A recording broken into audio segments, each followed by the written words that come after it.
Hello student, आप सबका स्वागत है हमारे यूट्यूब चैनल अक्षर ठाकरानी में। आज मैं आपके लिए लेकर के आया हूँ कक्षा 8 का संस्कृत विषय का 5वां पाठ के प्रश्नोत्तर। पिछले वीडियो में मैंने आपको पाठ पढ़ाया था। आज उसी से संबंधित प्रश्नोत्तर लेकर के एक बार फिर से हाजिर हुआ हूँ। तो आइए करते हैं प्रश्नोत्तर। तो सबसे पहले है एक पदेन उत्तरम लिखत। एक पद के अंदर उत्तर लिखना है। तो पदेन एक शब्द में तो व्यादस्य नाम किम आसीत। व्यादस्य यानी कि शिकारी का क्या नाम था? तो चंचल। चंचल व्याघ्रम कुत्र दृष्ट्वा। चंचल ने व्याघ्र शेर को कहाँ देखा? तो वन में देखा था और जाल के अंदर देखा था। दोनों में आप लिख सकते हो, वने भी लिख सकते हो तो सही है, और जाले लिखोगे तो भी सही है। कस्मेक में अपी अकार्य न भवति। किसमें या किससे कोई भी का अकार्य नहीं होता है। तो सुधार्थ, जब भूखा व्यक्ति होता है तो उसके लिए अकार्य कोई भी नहीं है। बंदरी गुलानाम पृष्ठेका नीलिना आसीत। जो बदरी माने क्या होता है? बेर वाली पेड़ों की झाड़ी।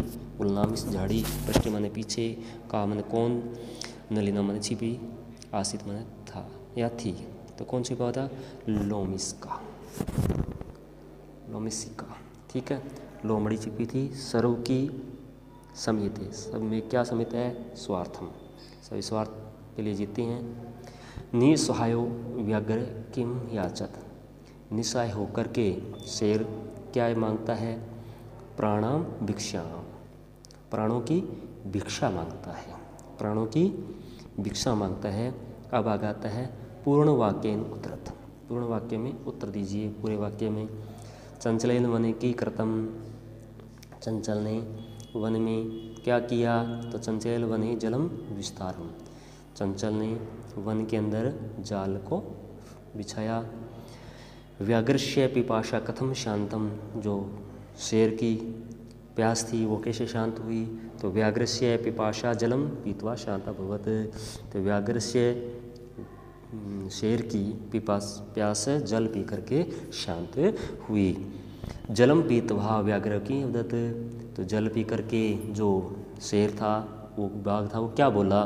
तो जलम पीत्वा व्याघ्र अवदत। जल पी करके व्याघ्र शेर बोला, सांप्रतम अहम बुभुक्षित असीम इदानीम अहम तवाम खादिष्यामि। मैं अब भूखा हो गया हूँ तो मैं तुम्हें अब खाऊंगा। चंचल मातृशव इति को संबित हुआ। चंचल ने मोशी ऐसा किसको संबोधित किया? तो चंचल मातृशव इति लोमिसिकाम संबोधित हुआ। लोमड़ी को मोशी बोला। जाले पुनः बंधम व्याघ्रम दृष्ट्वा विहाद किम अकरोत्। देखो, जाल में पुनः बंधे हुए शेर को देख करके शिकारी ने क्या किया?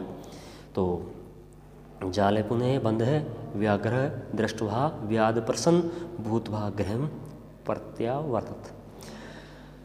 जाल में पुनः बंधे हुए शेर को देख करके शिकारी खुश होकर के अपने घर लौट गया। तो आगे देखते हैं प्रश्न नंबर 3। अधोलिखितान वाक्यम कै का कम का प्रतिकथयति। यानी कि जो नीचे लिखे वाक्य हैं वो किसने किसको कहे? तो कल्याण भवतु ते, ये किसने कहा था? व्याघ्र ने कहा व्याधमुख से, यानी कि शिकारी से कहा। जना महि स्नानम कुर्वन्ति, लोग मेरे में स्नान करते हैं, ये किसने कहा था? तो ये कहा था नदी के जल ने चंचल को, यानी कि व्याध से। चंचल भी लिख सकते हो या व्याधम, शिकारी लिखना चाहते हो शिकारी भी लिख सकते हो। दोनों में से आप कोई भी आपको अच्छा लगता है वह लिख सकते हो। आंसर अहम तव करते धर्मम आचितवान तव या मिथ्या भणितम। क्या है? मैंने तुम्हारे लिए धर्म का आचरण किया और तुम क्या है? झूठ बोलते, झूठ बोला आपने। तो चंचल ने कहा किससे कहा था? व्याघ्रम, शेर से कहा। यत्र कुत्रापि छेदम कुर्वन्ति, यहाँ कोई भी छेदन करता है। तो किसने कहा? ये वृक्ष ने कहा। किससे? चंचल या व्याधम शिकारी से।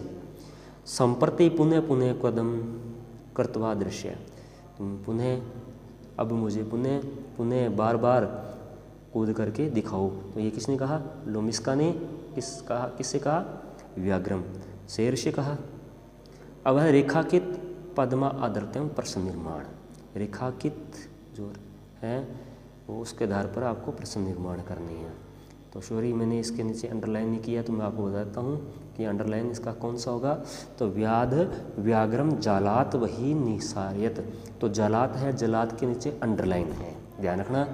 तो जालात है, प्रश्न निर्माण क्या बनेगा? व्याघ्र कस्मात बही निसारित और प्रश्नवाचक चिन्ह लगाएंगे। तो जालात की जगह हम अंडरलाइन करेंगे तो उसके क्या आएगा? कस्मात आ जाएगा। फिर है चंचल वृक्षम उपगम्य अपरिचित। तो चंचल वृक्षम को अंडरलाइन किया गया है, तो यहाँ वृक्षम की जगह हम लिख देंगे कम। तो चंचल कम उपगम्य अपरिचित। तो ठीक है। इसी प्रकार व्याघ्र लोमिष्काय निखिल कथाम नवेद्यत। तो लोमिष्काय को अंडरलाइन किया है, तो लोमिष्काय की जगह हम कश्य लिख देंगे। तो व्याघ्र कश्य निखिलम कथा निवेद्यत। ठीक है। फिर आता है मानवा वृक्षानाम छाया विरमति। तो वृक्षानाम को अंडरलाइन किया गया है, तो इसको वृक्षानाम की जगह हम आ जाएगा केशाम। तो मानवा केशाम छाया विरमति, किसकी छाया में विराम करते हैं मानव। तो फिर है व्याघ्र नदहा जलेन व्याधस्य पिपाप्स्यन्ति। तो नदा को इसने अंडरलाइन किया है, तो उसकी जगह हम लिखेंगे कश्या। तो व्याघ्र कश्या जलेन व्याधस्य पिपाशी। ठीक है। ये थे आपके प्रश्नोत्तर जो आपको अपनी नोटबुक में, अभ्यास पुस्तिका में सुंदर सुंदर करने हैं। ठीक है। ओके।